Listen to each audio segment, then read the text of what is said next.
നമസ്കാരം. അങ്ങനെ നമ്മുടെ നടൻ സിദ്ദിഖ് ഒളിവിലാണ്. ഒരു രക്ഷയില്ല, കണ്ടുപിടിക്കേണ്ട രക്ഷയില്ല. ഫോണൊക്കെ സ്വിച്ച് ഓഫ് ചെയ്ത് അളിയൻ മുങ്ങിയിട്ടുണ്ട്.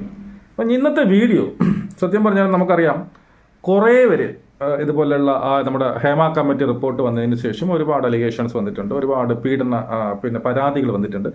അതിനകത്ത് പറഞ്ഞ ഡേറ്റുകളൊക്കെ ഉൾപ്പെടെ ഒരുവിധം കൃത്യമായിട്ട് വന്ന ഒരു പരാതിയാണ്, അല്ലെങ്കിൽ ഒരു ആക്ഷേപമാണ്, ഒരു ലൈംഗിക പീഡനമാണ് ഈ പറയുന്ന നടൻ സിദ്ദിഖിനെതിരായിട്ട് വന്ന പീഡനക്കാരി കൊടുത്തത്, അല്ലെങ്കിൽ ഈര കൊടുത്തത്. അതായത് ബാക്കിയുള്ളവരൊക്കെ ഒരു കോമാളിയായിരുന്നു, ഒരു എന്താ പറയുന്ന ഒരു കോമഡി പീസ് പോലെ ആയിരുന്നു ബാക്കിയുള്ളവരെല്ലാം. പക്ഷെ ഇതൊക്കെ ഇവള് പറഞ്ഞ ഡേറ്റ് കൃത്യമാണ്, ഈ പറഞ്ഞ ഹോട്ടൽ കൃത്യമാണ്, ഒക്കെ കൃത്യമാണ്, ഇവള് പറഞ്ഞ ആഹാരം കഴിച്ചു ഒക്കെ കൃത്യമാണ്.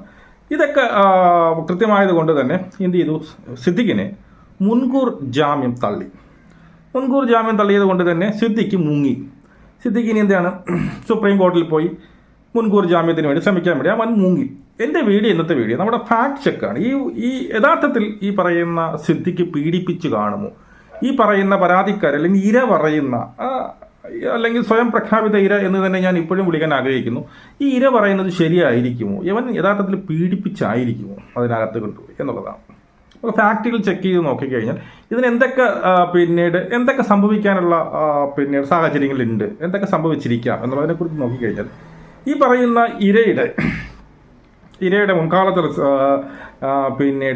സംഭവങ്ങൾ നോക്കിക്കഴിഞ്ഞാൽ അവിടെ ഈ പറയുന്ന ഇതാണ്, ചൈനയിലോ അവിടെ ചെന്നു പലരുടെയും നോട് ഫോട്ടോകൾ എടുക്കുന്നു, പല പയ്യന്മാരുമായിട്ട് കറങ്ങുന്നു. അവിടെ ഈ പറയുന്ന സ്വഭാവ ദൂഷ്യം കൊണ്ട് തന്നെ കോളേജിൽ നിന്ന് പിരിച്ചുവിട്ട ഒരു പെൺകുട്ടിയാണ്. അതുമല്ല ഫേസ്ബുക്കിൽ വന്ന് ഈ സിദ്ദിഖ് ഉൾപ്പെടെ 10-14 പേർക്കെതിരെ ലൈംഗിക ആക്ഷേപം, പല രീതിയിലുള്ള ആക്ഷേപങ്ങൾ പുറപ്പെടുവിച്ച ഒരു വ്യക്തി കൂടിയാണ്. ഇവിടെ ആരോ ആയിക്കോട്ടെ, ഈ കോടതി പറയുന്നത് ഇങ്ങനെയാണ്, ഒരു വേശ്യയായാൽ പോലും, ഒരു പ്രോസ്റ്റിറ്റ്യൂട്ട് ആയാലും കൂടി അവളുടെ കൺസെന്റ് ഇല്ലാതെ അവളുടെ ദേഹത്ത് തൊടുന്നത് ശരിയുള്ളതല്ല. അവൾ എത്ര വൃത്തികെട്ടവളായിക്കോട്ടെ, അവളുടെ മുൻകാല ചരിത്രം എന്തോ ആയിക്കോട്ടെ, അവൾ ചിലപ്പം ആണുങ്ങളെ തേടി പിടിച്ച് വളച്ചെടുത്ത് അവരുടെ സുഖിക്കുന്നവളായിരിക്കാം, ഒക്കെ ശരിയാണ്. പക്ഷെ അത് അവളുടെ കൺസെന്റ് കൂടെ ആയിരിക്കണം. കൺസെന്റ് ഇല്ലാതെ ആരെ പീഡിപ്പിച്ചാലും അത് പീഡനം തന്നെയാണ് എന്നുള്ളതാണ്. അപ്പോൾ ഇവിടെ കൺസെന്റ് ഇല്ലാതെ ഇവിടെ പീഡിപ്പിച്ചു എന്നുള്ളതാണ്. ഇവിടെ സിദ്ദിഖിന് പറ്റിയ അബദ്ധവും കൂടിയുണ്ട്. സിദ്ദിഖിന് എന്താണ് പറ്റിയത്, ഇവിടെ എങ്ങനെയാണ് മുകേഷ് രക്ഷപ്പെട്ടത്, മുകേഷ് എന്തുകൊണ്ട് രക്ഷപ്പെട്ടു, സിദ്ദിഖ് എന്തുകൊണ്ട് വെട്ടിലായി എന്നുള്ളതിനെ കുറിച്ച് സംസാരിക്കാം.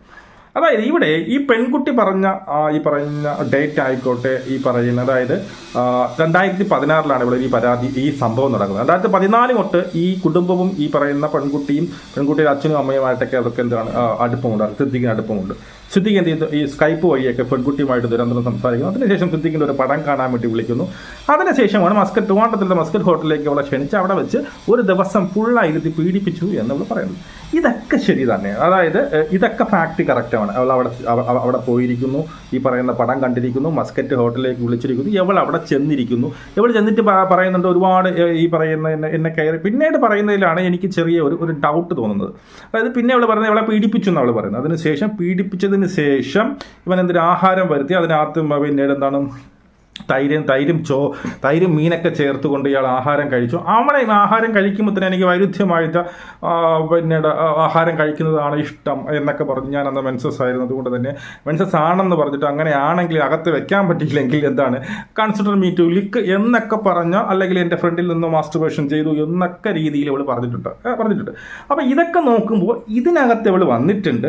ഇതിനകത്ത് ഇവർ തമ്മിൽ ലൈംഗിക ചേഷ്ടകൾ അല്ലെങ്കിൽ ഇവർ തമ്മിലുള്ള ശാരീരിക ബന്ധത്തിൽ ഏർപ്പെട്ടിട്ടുണ്ട് എന്നുള്ളത് സത്യമാണെന്നതിന് ഒരു സംശയവും വേണ്ട. കാരണം ഇവളവിടെ വന്നതും ഈ പറഞ്ഞ രജിസ്റ്ററിൽ ഒപ്പിട്ടതും ഈ ഹോട്ടലിൽ എന്താണ് ഈ തൈരും ഈ പറയുന്ന ചോറുകൾ കൊണ്ട് ഈ പറയുന്ന ആഹാരം, ഇവൾ പറഞ്ഞ ആഹാരം, അതുപോലെ ഇവൾ പറയുന്ന ആ റൂമിൽ നിന്ന് കഴിഞ്ഞാൽ പിന്നെ സ്വിമ്മിംഗ് പൂള് കാണാം. ഇതൊക്കെ ഫാക്റ്റുകൾ ചെക്ക് ചെയ്തത് കൃത്യമാണ് ഇവൾ പറഞ്ഞത് എന്ന് മനസ്സിലാക്കിയാണ് ഇവൻ എന്ത് ചെയ്തത്, ഇവർ ഈ പറഞ്ഞാൽ മുൻകൂർ ജാമ്യം നിഷേധിച്ചത്.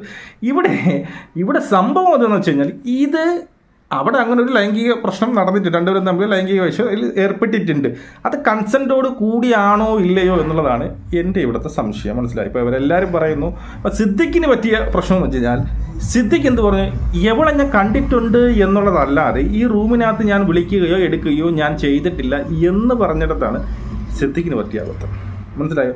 മുകേഷ് അവിടെ നല്ല രീതിയിൽ കളിച്ചു. മുകേഷ് പറഞ്ഞതിന് മുകേഷ് രക്ഷപ്പെട്ടതെങ്കിലല്ല, ഞാനും അവളായിട്ട് ബന്ധമുണ്ടായിരുന്നു. ഞാനും ഈ പറയുന്ന പരാതിക്കാരുമായിട്ട് പല വർഷങ്ങളായിട്ട് ബന്ധമുണ്ടായിരുന്നു. പല വർഷങ്ങളായിട്ട് നമ്മൾ ലൈംഗിക ബന്ധത്തിൽ ഏർപ്പെട്ടു. അത് അവളുടെ കൺസെൻറ്റ് കൂടെയാണ് എന്ന് പറയുകയും അതിനുശേഷം അവൾ അയച്ച മെസ്സേജസും കാര്യങ്ങളൊക്കെ കാണിച്ചുകൊണ്ടാണ് നമ്മുടെ മുകേഷിന്, നടൻ മുകേഷിന് എന്ത് ചെയ്തത്, ജാമ്യം കിട്ടിയത്, മുൻകൂർ ജാമ്യം കിട്ടിയത്. പക്ഷെ സിദ്ദിഖ് ഇവിടെ പറഞ്ഞ ഒരു അബദ്ധം, സിദ്ദിഖിന് പറ്റിയ ഒരു അബദ്ധം. സിദ്ദിഖ് പറഞ്ഞു എന്തു, ഞാൻ ഇവളുമായിട്ട് കണ്ടു പരിചയമുള്ളതല്ല, ഞാൻ മസ്കറ്റ് ഹോട്ടലിൽ ഇവളെ വിളിച്ചിട്ടില്ല, ഇവളെ കണ്ടിട്ടുമില്ല.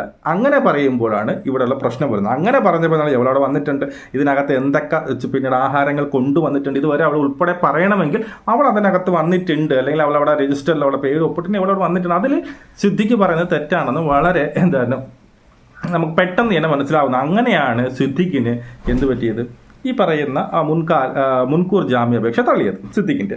അപ്പോൾ ഇവിടെ എനിക്ക് പറയാനുള്ളത്, ഇവിടെ അതിനകത്തെ ഒരു ദിവസം പൂർണ്ണമായിട്ട് പീഡിപ്പിച്ചെന്നുണ്ട്. ഈ അച്ഛനും അമ്മയും എന്തിന് ഈ മസ്കറ്റ് ഹോട്ടലിൽ ഇവളെ ഒറ്റയ്ക്ക് കൊണ്ടാക്കി എന്നുള്ളതൊരു ക്വസ്റ്റ്യൻ. അതിനുശേഷം ഇവിടെ അതിനകത്ത് വന്ന് ഒരു ദിവസം മൊത്തം പീഡിപ്പിച്ചതിന് ശേഷം എന്താണ്, ഉച്ചയ്ക്ക് ചോറ് കൊണ്ടുവരുന്നു, ചോറ് അവളെ ഫ്രണ്ടിൽ വെച്ച് കഴിക്കുന്നു, ഈ ആഹാര പിന്നെ ഇന്ന ആഹാരങ്ങളെന്ന് പറയുന്നു, എന്നെ അത് ചെയ്യാൻ സമ്മതിക്കുന്നു, ഇതെങ്കിലും ചെയ്യാൻ സമ്മതിക്കണം എന്നൊക്കെ പറയുമ്പോഴൊക്കെ ഇവളെന്താ പ്രതികരിക്കാതെ. ഇപ്പോൾ എന്ന് പറഞ്ഞാൽ എനിക്ക് ആരെയും പേടിയില്ല, വളരെ വളരെ അവിടെ പ്രതികരണവും കാര്യങ്ങളൊക്കെ കിട്ടും, വളരെ ബോൾഡായിട്ട് സംസാരിക്കുന്ന ഒരു വ്യക്തി. അപ്പോൾ എന്തുകൊണ്ട് പുറത്തിറങ്ങി വന്നാൽ പ്രതികരിച്ചില്ല എന്നുള്ളൊരു ക്വസ്റ്റ്യൻ. അതുപോലെ ഉച്ചയ്ക്ക് ആഹാരം കൊണ്ടുവരുന്ന എന്തെങ്കിലും സിദ്ദിഖ് പോയി നേരെ പോയി ഈ പറയുന്ന കിച്ചണിൽ പോയി ആഹാരം എടുത്തുകൊണ്ട് വരത്തില്ലല്ലോ. അപ്പോൾ അവിടെ നിന്ന് കൊണ്ടുവരുന്നത് ആരായിരിക്കും, ആ കിച്ചണിലുള്ള ആരെങ്കിലൊക്കെ ആയിരിക്കും കൊണ്ടുവരുന്നത്, അല്ലേ?